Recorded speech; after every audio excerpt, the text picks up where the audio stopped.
It's no secret that David Haye wants to match his young heavyweight prospect Joe Joyce against Dereck Chisora in just his fourth professional fight, and he wants it to take place on the undercard of his rematch with Tony Bellew, which is taking place on May 5th at the O2 Arena in London. Now, up until this point, Dereck Chisora has been reluctant to sign on a dotted line and actually take that fight. There is an IFL interview which took place several weeks ago now, where David Haye and Joe Joyce were face to face with Dereck Chisora and offered him the fight in person. Now, up until that point, David Haye had only offered Chisora, I think, 60 or 80 grand, depending on who you listen to face Joe Joyce. But since that time, David Haye says the offer has been upped substantially, and that he has spoken to Eddie Hearn, he's spoken to Dereck Chisora's manager Steve Goodwin, and they've put together a financial package, which is a 6-figure package. All right, they're offering Dereck Chisora over £100,000 to face Joe Joyce, and officially, at least, Dereck Chisora hasn't accepted. According to David Haye, Dereck Chisora's promoter Eddie Hearn, his trainer Don Charles, and his manager Steve Goodwin all believe that Dereck should take the fight. That's what they're saying. And bear in mind that this money he's being offered is at least as much as he got paid for his European title fight against Ajit Kabayel. So to be facing a 3-0 prospect for over 100 grand when you're coming off a loss, I'm sorry, people, that is a very, very generous offer. There's no question about it. Now, obviously, it means that this 3-0 prospect is not your normal 3-0 prospect. It means that Joe Joyce is a lot more advanced and is a lot mentally more mature than your average 3-0 prospect. He did fight in the World Series of Boxing, which is kind of like a semi-pro league, if you will. So he's not like the average guy coming out of the amateurs. He's nowhere near like a Beterbiev or a Lomachenko, but he's certainly more like that than he is like a Daniel Dubois, for example. Joe Joyce was a highly seasoned international amateur, fought in the Olympics, fought in many, many major international tournaments, and fought in the World Series of Boxing. So very experienced guy. That has to be said. But in professional terms, only 3 fights. Dereck Chisora being offered over 100 grand to face a 3-fight professional when he's coming off a loss. I don't see where Dereck Chisora is going to get a better offer than that. Maybe he knows something I don't, but I don't see where he's going to get a better offer. And, you know, people say Dereck Chisora should wait and take on the winner of Brown versus White. The winner of Brown versus White is going to try and fight for the heavyweight title. And even the loser of Brown versus White, depending on how they lose, may not be looking at Dereck Chisora as an opponent. You know, they may be looking at somebody else. If they lose and lose well and it's a really good fight, and when I say lose well, I mean they go out on their shield, or they don't disgrace themselves in their loss, you know, because that often happens. I mean, Dillian Whyte's career basically has been built on the back of his performance against Anthony Joshua, right? And he lost against Joshua, but he put up such a gallant effort that he became something of a commodity himself. So whoever loses out of White and Brown, it might not actually drop their stock that much, depending on the manner of the loss. Okay, obviously neither one of them is on Anthony Joshua's level, but still, let's see the manner of the loss. But the point I'm making is, I don't see how Dereck Chisora could rely on something like that, you know, in terms of waiting to see if the loser of a particular fight wants to fight him and how much money that can generate. Would I mean, let's say one of them gets knocked out in the first round and Dereck Chisora tries, because he's not going to get a fight with the winner. The winner's going to go fight for a heavyweight title, whether it's the WBC route or Joshua or whoever. So facing the loser, he's not going to get, if they get knocked out in the first round, Dereck Chisora's not going to get any big money to face them. Probably won't even get 100 grand. So I think that, from what I can see, is unrealistic for Chisora to be waiting on the winner or loser of White versus Brown.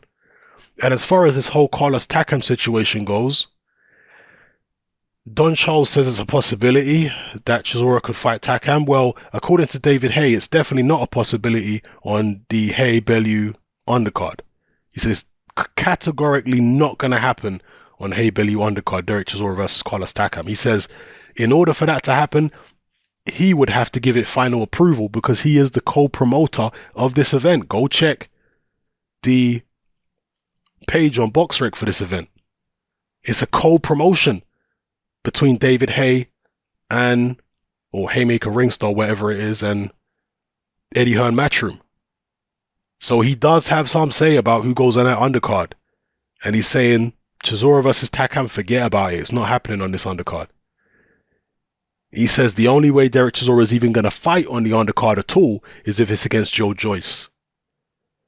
So, Now, the latest is Dereck Chisora is coming around to the idea that the best thing for him to do is face Joyce. This is what the latest is. BoxRec have even gone as far as listing Joyce versus Chisora on the undercard of Haye versus Bellew 2. That don't mean it's going to happen. A lot of people are still caught up in this idea that when something goes up on BoxRec, it's, as good as signed. It's not. BoxRec put up lots of fights all the time before they're signed, and then they end up not happening, and then they take them down.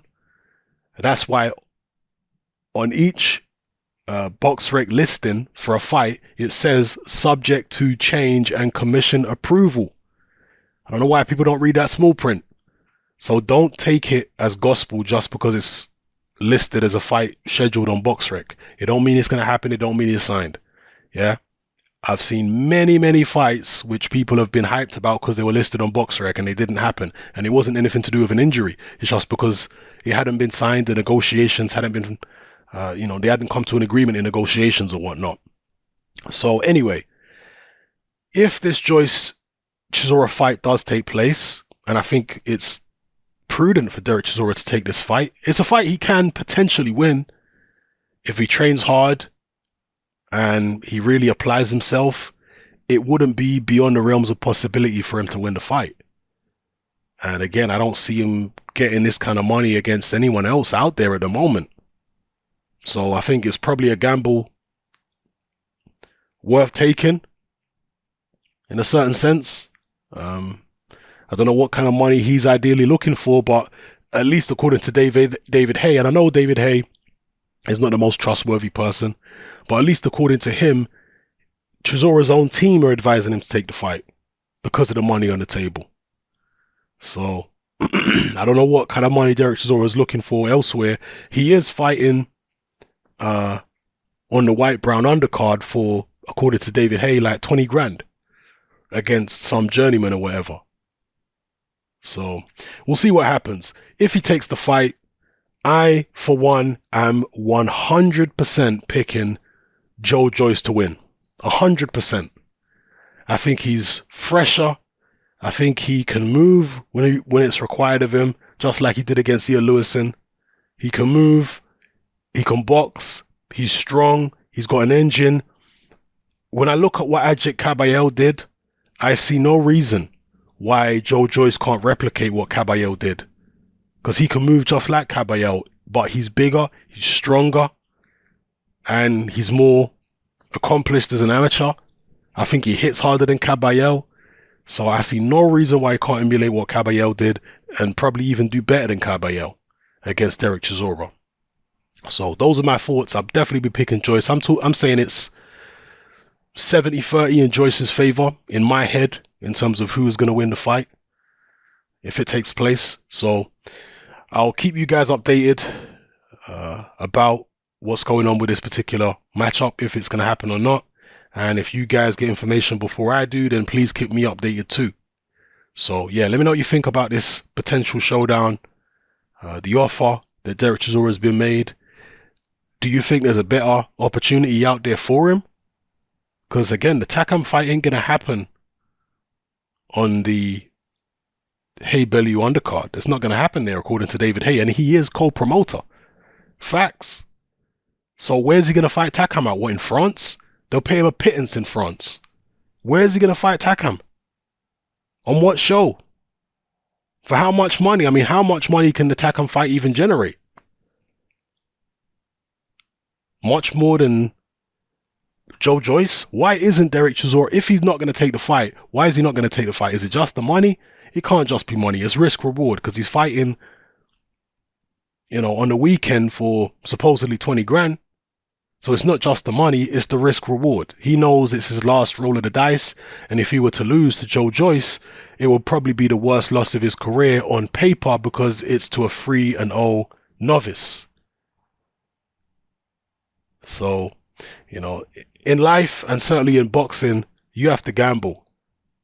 And I think Chisora's team understand that this is a gamble he might have to take, because if he beats Joyce, that puts him right back in the mix, and it also gives him a nice payday along the way. So anyway, let me know what you think in the comment section below, people. It's Hatman, I'm out.